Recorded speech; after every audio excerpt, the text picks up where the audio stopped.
we've seen today President Putin and Prime Minister Modi virtually arm in arm, amicably approaching their host, President Xi Jinping of China, and then amiably all three of them conversing through interpreters. And so this is clearly a very well designed and intentional display of amity. So it's very clear this is the most important meeting of this body for many years. Hello and welcome to Times Radio. I'm Arjuna Keshvani-Ham, and today we're joined by Michael Sheridan. He was Far East correspondent for the Sunday Times for 20 years and is the author of a new acclaimed biography of Xi Jinping, The Red Emperor. Michael, thank you so much for joining us today. It's a pleasure. So we're talking in the midst of the Shanghai Cooperation Organization, or SCO summit in Tianjin, China, where Russian President Putin, Indian Prime Minister Narendra Modi, and Chinese President Xi Jinping are all in attendance. This comes in the wake of deteriorating US-India relations following Trump's 50% tariffs on India, which resulted from a dispute allegedly over India's imports of Russian oil. Those tariffs kicked in on Wednesday last week, and this move by Trump has led to widespread discussion about a potential strengthening of ties between India and China. Significantly, this is also Narendra Modi's first visit to China in several years. So what have we seen from the leaders at this summit so far? And do you think this points to a potential strengthening or at least a normalization of relations between India and China? Well, the optics are very indicative so far. We've seen today President Putin and Prime Minister Modi virtually arm in arm, amicably approaching their host, President Xi Jinping of China, and then amiably all three of them conversing through interpreters. And so this is clearly a very well designed and intentional display of amity. So it's very clear this is the most important meeting of this body for many years. The Shanghai Cooperation system began, broadly speaking, as a security pact, and it was used to coordinate what the parties called anti-terrorist measures many years ago. Xi Jinping has made it into a vehicle and a display for this showcased new world order. And the messaging is very direct. It's in his speech. It's in the Chinese propaganda, and it's in the messaging that Mr. Putin and Prime Minister Modi are also putting out, that the countries of the world outside the top table, dominated by the West, wish to serve notice that they want a change in the world order. That's the message from this meeting. And in terms of policy approach and the policies that may be coming out of the SCO summit either now or in the near future, do you think that these will directly have any implications for the US? Well, clearly any shift in the balance of power in the world will have implications for the United States, leading off with the impact on global trade. The United States, of course, is the preeminent global economy. It has dominated the rules, if not set them. The dollar remains the currency of last resort, confers enormous advantages on the United States. American domestic policy, President Trump's moves on the Federal Reserve, on the economy, on tariffs, on markets, are all unsettling assumptions which had governed the globalized financial order, which we'd seen in place since the 1990s. And now I think what you're seeing very explicitly by President Xi is a patient, determined, well thought out, well timed effort to drive a wedge between the rich Western industrial democracies and the rest. And on that, actually, I thought one really significant moment from the summit was when Xi urged leaders to leverage their quote unquote mega scale market, an idea which was given obviously the full support of President Putin, who showed eager interest in Xi's ambition for a new global security and economic order that would further challenge US hegemony. What exactly does Xi mean by a mega scale market? Well, war is a great catalyst. The Second World War gave rise to the post-Bretton Woods system, the economic order that came in the 1950s and 60s. President Xi has seized on the war in Ukraine and the crisis between Russia and the West to think widely about a Eurasian landmass bloc. Russian-Chinese trade has expanded dramatically under the impact of Western sanctions on Russia. The Chinese have seen enormous economic advantage, and they see a pioneering approach to trade along lateral trade routes going back to antiquity. President Xi, of course, has talked about the Belt and Road Initiative and evoked the Silk Road and the Maritime Silk Road. What you're seeing in practice is that the pressure of war in Ukraine has pushed the Russian economy towards China. Most economists think China ultimately is the beneficiary. Russia is like a gas tank for China. The Chinese economy does not depend on Russia to any great extent. It's such a huge trading power in its own right that China can survive without the US market. It can survive without the Russian market. It has so many trade partners because it remains the workshop of the world. So Xi Jinping, really a contrast to some other leadership styles that we've seen recently, has been very patient and calculating. This is in his character. When I was researching his biography, the lesson you absorb is of somebody who, from adolescence as a late teenager, was a very resilient and patient and hardworking individual who was always ready to look beyond the next problem. That's how he got to the top. So what he's doing now is adopting this not just to a national scale, but to a global scale. You'll notice that he does not take to social media every 5 minutes. He rarely appears in public. His speeches are very well orchestrated and controlled. He certainly doesn't take impromptu questions from the media. So he's an institutional leader, and the character of his leadership is deliberate and patient and solemn. You might want to say imperial, but certainly the Chinese will be seeing these events, the summit about the economy and also this grand military parade this week, as a real display of solid, serious power. And that's the message that they want to come out of China this week. And then on China and the war in Ukraine, back in July, Chinese Foreign Minister Wang Yi allegedly told EU officials something along the lines of, it's in China's interest to prolong the war in Ukraine to keep America focused on Moscow. Is this still China's policy approach? Well, Wang Yi has been variously quoted as saying words to the effect that it's not in China's interests for Russia to lose. That's not quite the same as an outright victory.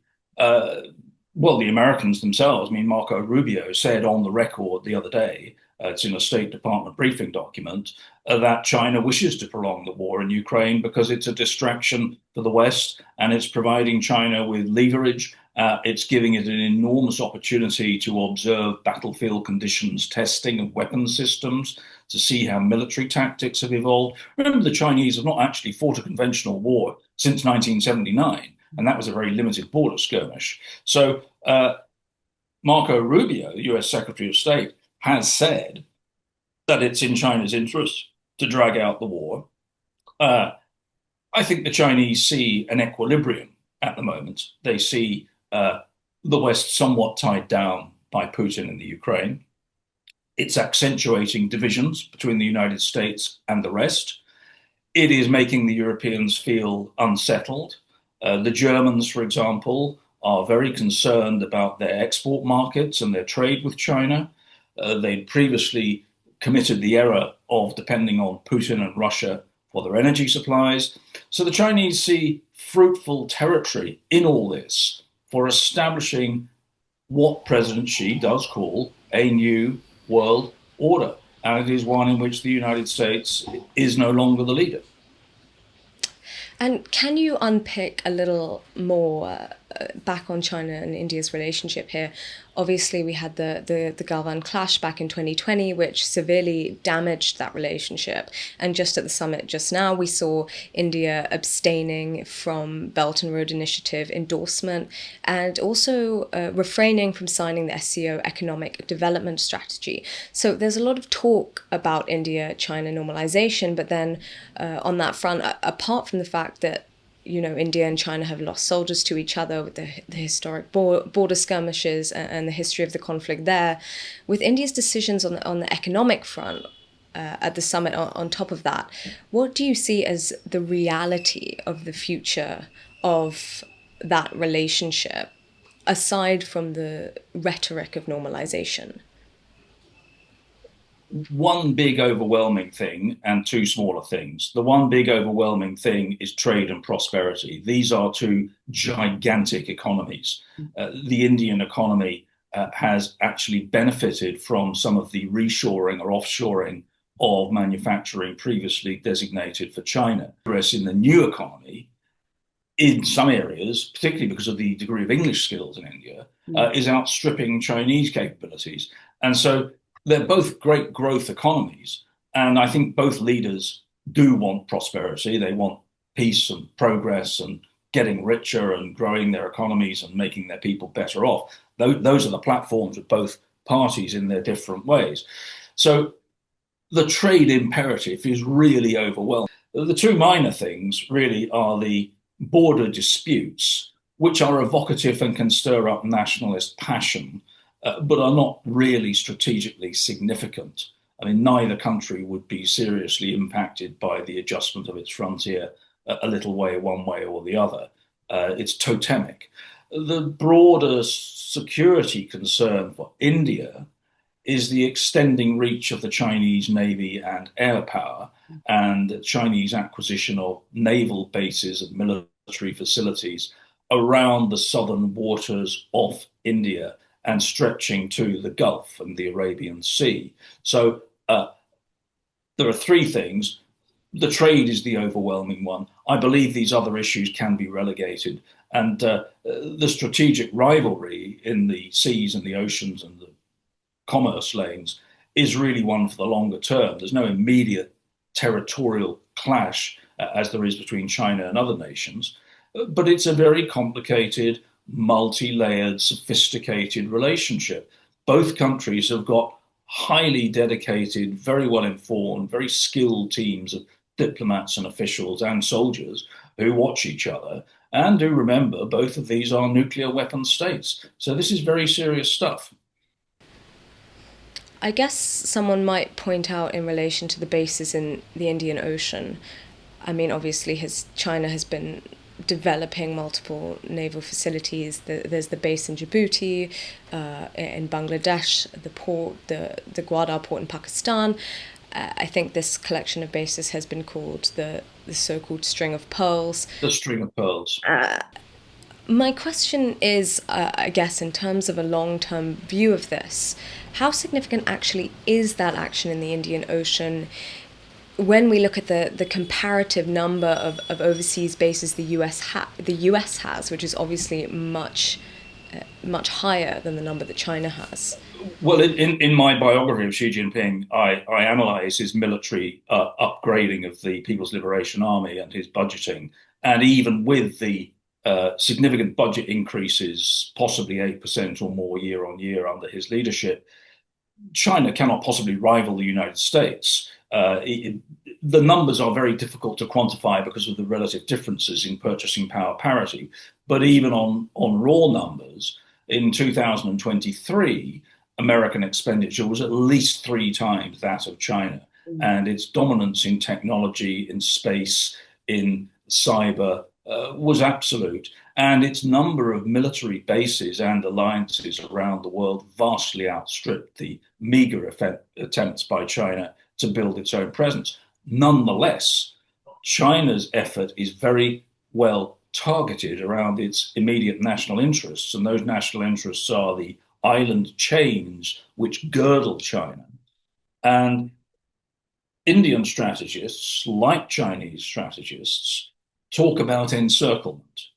Now, of course, it's not a particularly serious issue for India, although military planners always like to be vigilant about these things. But Chinese officials and columnists and commentators do talk a great deal about encirclement. They feel encircled by foreign bases, by other countries, by military alliances. That's why they're so sensitive to the transit of warships, for example, between Taiwan and mainland China. So it's a theme. You could argue, as free traders did, that the answer to this is open seas, free commerce, free trade, access for all, and guarded by advanced military powers that are serious and civilized and respect the rule of law. And the trouble with China is that under Xi Jinping, and to some extent under his predecessors, it made its neighboring countries feel very unsecure and uncertain about what was happening.